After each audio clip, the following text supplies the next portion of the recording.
Ladies and gentlemen, it is okay. It is all right. There's not a problem at all. There shouldn't be any question regarding why any president would want to investigate the wrongdoing if there was actual misconduct. It doesn't have to be breaking a legal statute. It simply has to be either unethical, a conflict of interest, misconduct. There's no problem at all for a president to ask another country to see if there was anything out of the ordinary.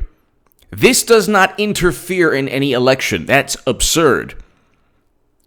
Now, when President Trump has asked the Ukraine or asked China to look into Joe Biden's conflicts of interest, that doesn't mean that he's interfering in the election. Democrats have created this narrative where if you ask or inquire about their wrongdoing, so this is really interesting.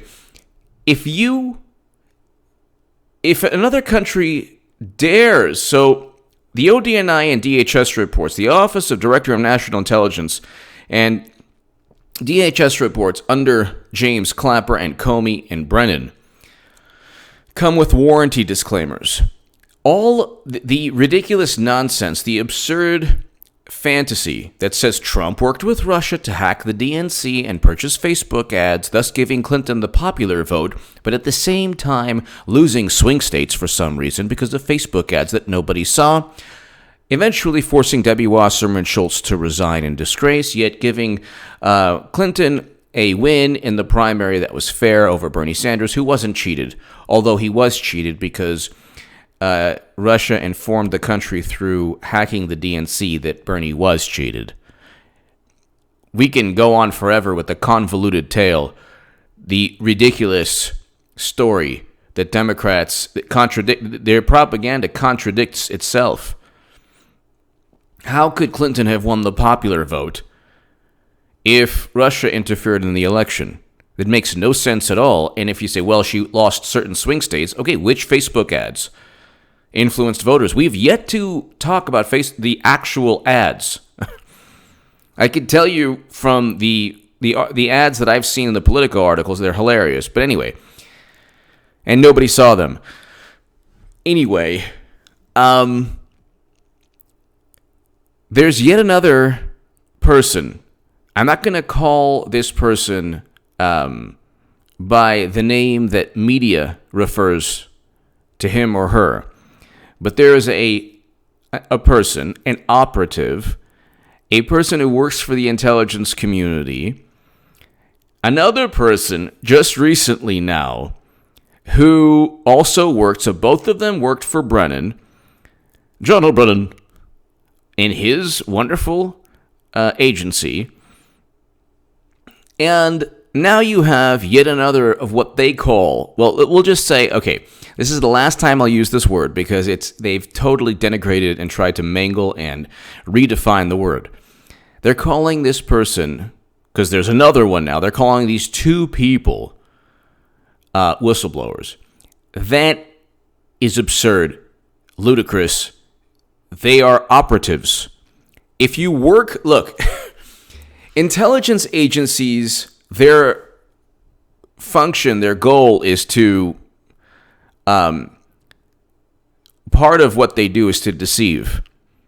They're not about truth-telling. They're not about shedding a light on corruption. They're about trying to, hide in the shadows and further their own ability to be corrupt. So when James Clapper lied under oath and when Brennan did the same thing, both of them committed perjury. They weren't held accountable. Now with McCabe, he lied under oath 3 times, and people and mainstream is like, well, give him a break, But with Michael Flynn or Papadopoulos, they were just, dancing in the streets, Democrats. And Michael Flynn should be pardoned tomorrow. But there's yet another person out there in the intelligence community who worked for John Brennan. And we're led to believe, this is in the New York Times today, we're led to believe that this person is acting in good faith because they heard a phone call. Now the first complaint was written by somebody who didn't have firsthand knowledge. The second complaint that either has been filed or might be filed, because the New York Times is all over the place, they say that this is like the Adam Schiff, scale of certainty. They say that this person has a lot more direct knowledge, but they don't say that this person actually had direct knowledge. This person has more knowledge than the other complaint. Okay, there are two people complaining who are mid-level officials, almost certainly. They don't have the intelligence chiefs. They don't have the top anymore because President Trump has wrestled control of the intelligence community, so to speak, in terms of people at the top. What they have right now, so they say, well, you know what? We don't have Brennan, Comey, Clapper, Strzok, McCabe, all of them. So what we'll do is we'll pretend that people are so concerned, that people, the rank and file, are so concerned that somebody is just going to risk everything to tell the truth. Notice, since they've lost, they've had anonymous people write, op-eds in the New York Times. Oh, I take papers from Trump's desk, and then 2 months after, several months after the anonymous op-ed, President Trump became the first president to step foot in North Korea, the first president to begin détente between North and South Korea, some kind of peace process that was unimaginable under President Obama or President Bush. But the interesting thing here is that William Barr will get, finally, people say, oh, the title. 7 minutes into it here, William Barr is not going to really care what the person who wrote the first complaint or the person who wrote the second complaint, and there's probably going to be about 50 people who come out of the woodwork and say, I'm doing this for the benefit of the country. And we're not talking about like a Jeffrey Sterling or a John Kiriakou or an Edward Snowden or Chelsea Manning or anyone published by Assange. We're not talking about, or Daniel Ellsberg. We're not talking about this. Check out H.A. Goodman's other channel. I have a segment on that. We're not talking about that. We're talking about underhanded. We're talking about manipulative, conniving, disingenuous, surreptitious. We're talking about operatives. We're talking about people who are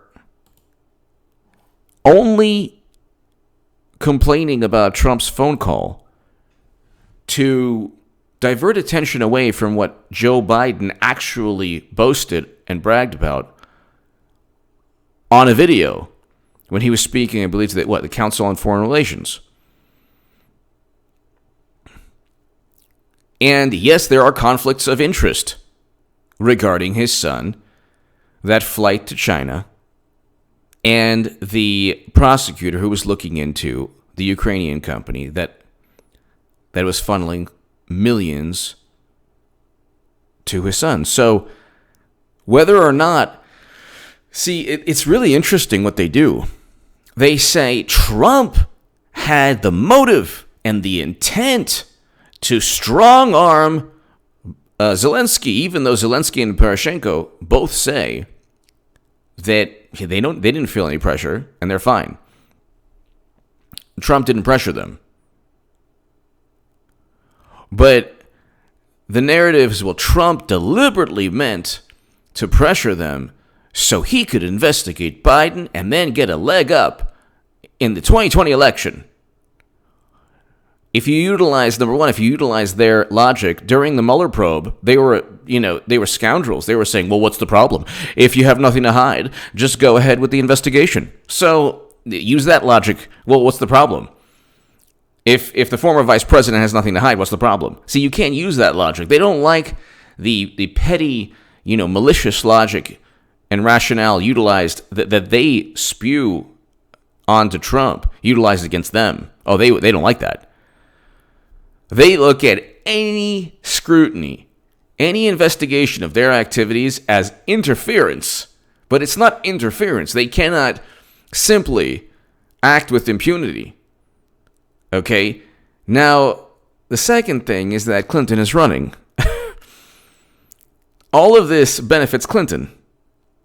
So, with Trump, it's not, oh, well, you can't prove that he...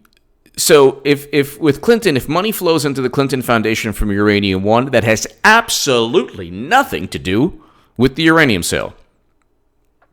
Even though the foundation was a conduit, because you couldn't stuff dollar bills into Bubba Bill's, wallet. Oh, I think make it rain. That's what I'm talking about. Make it rain. So the foundation is a conduit. It's a middleman. It's, you don't, instead of, throwing up $100 bills, you put the money through the foundation. That's how, it's pretty obvious. I explain all of this in But Her Top Secret Emails and But Her Deleted Emails, my books on Amazon. Check them out. They're below in the pinned comment. But with Clinton, it's never, you can never, correlation never equals causation. You can never say, well, these two, this is an overt money laundering. This money flowed into the foundation from UBS, from Boeing, from different countries for weapons deals, from Uranium One. 85 donors gave $156 million, and they met. No, every single transaction with Clinton was, Madam Cyberhack had it was complete coincidence. UBS was complete coincidence that they gave money.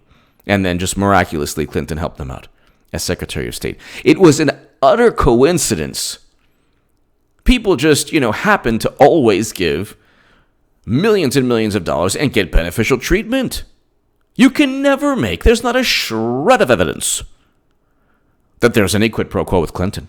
But with Trump, they're looking at like an ellipsis. They're looking at like a comma that's missing in the comma. Wait a second, this is transcribed wrong. I mean, it's ridiculous. And oh my God, he changed the conversation to, you have to investigate Biden. Well, that's not a problem, by the way. And the Ukrainian government never knew that any assistance, foreign aid, was withheld or delayed until a month after the phone call. So there is there's no leverage there. It's not like, the former vice president who fought, Cheerios and grape nuts and cornflakes. It's not like him, like, oh yeah, and guess what he did? Oh, I'm so cool and awesome and great. I mean, he's on video as exemplifying, as being the embodiment of what they're accusing Trump of doing. And William Barr is not going to care. They need William Barr. If it was Jeff Sessions, oh, you want another special counsel? Okay, whatever you want. I'm just trying to help out. I mean, the guy didn't have to, he didn't have to recuse himself, number one. He did not have to recuse himself because he spoke to a Russian ambassador. That was cowardice beyond belief. He does everything possible to become, Attorney General. Had to have been the worst Attorney General of all time. Recuses himself because Al Franken, of all people, painted him into a corner, and Andrew McCabe opened up a criminal probe. So he was all worried because he spoke to the Russian ambassador. Who cares? And he wasn't, I don't get it. He wasn't smart enough to realize that the whole thing was utter nonsense. Why would you do that?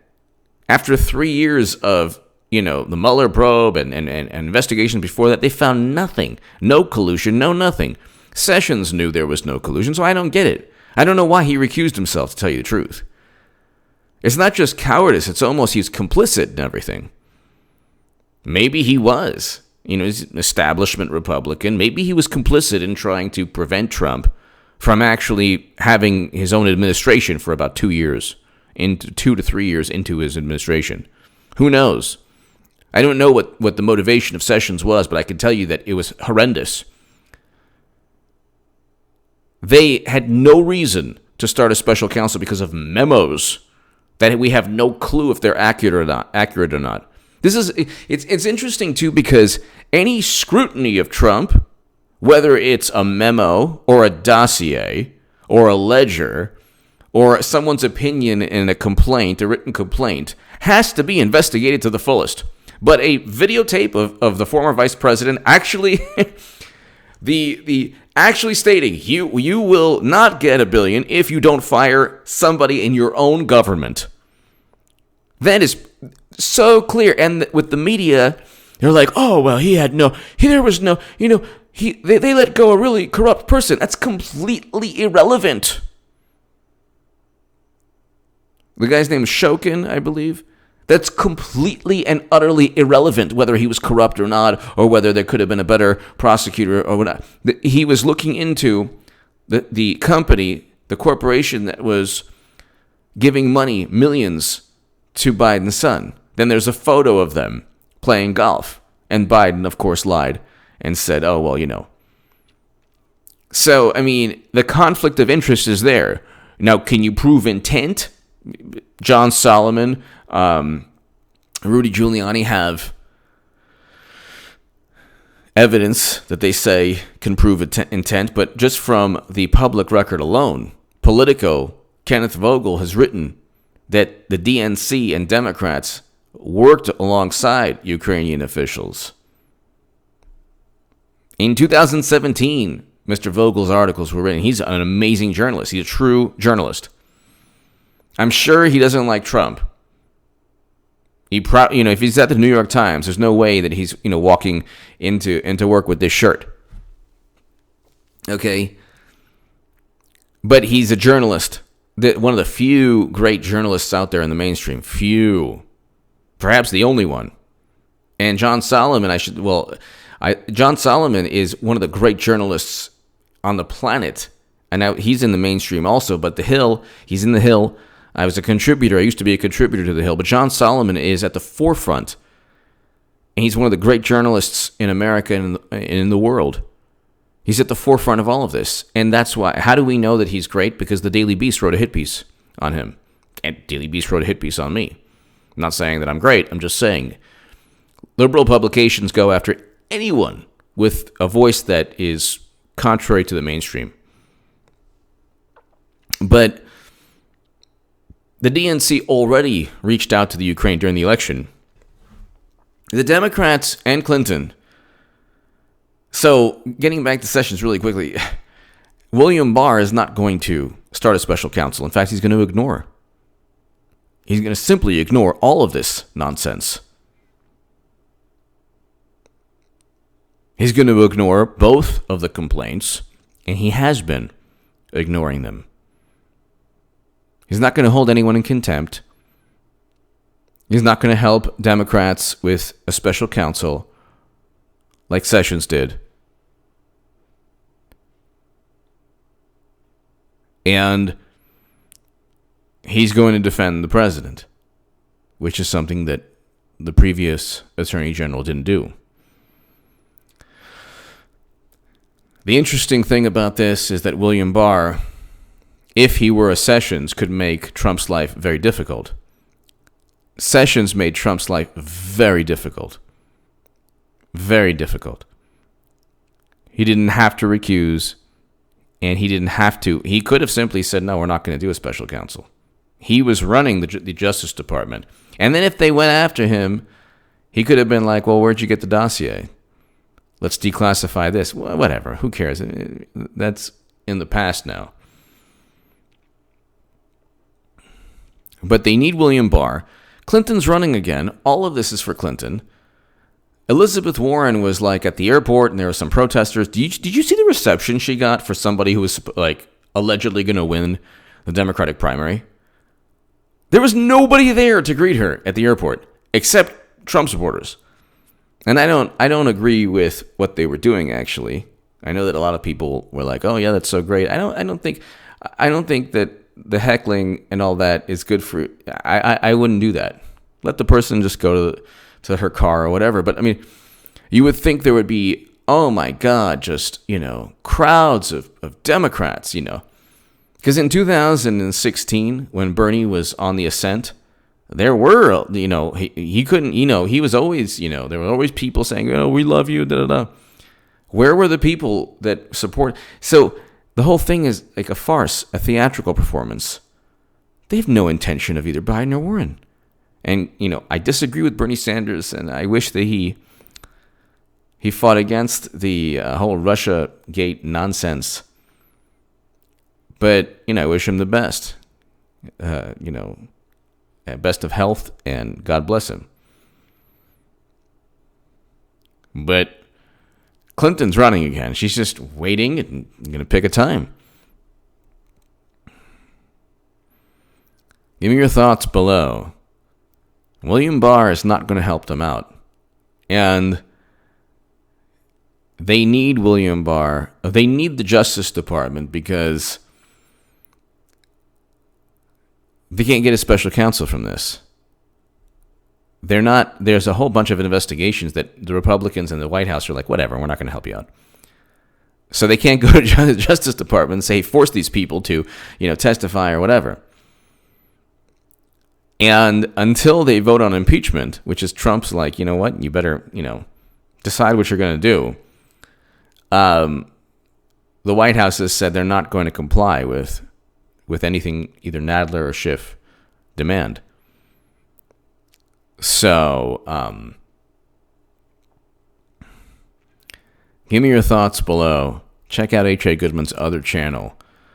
William Barr is like the firewall or the moat or William Barr is the first line of defense, or perhaps the only line of defense between Democrats and President Trump. And we'll see. In the long run, he can only be judged on how he's done, how he will do in aggregate in the long run. But I think that he has already done a pretty good job. Give me your thoughts below. Check out H.A. Goodman's other channel below in the pinned comment. Thank you.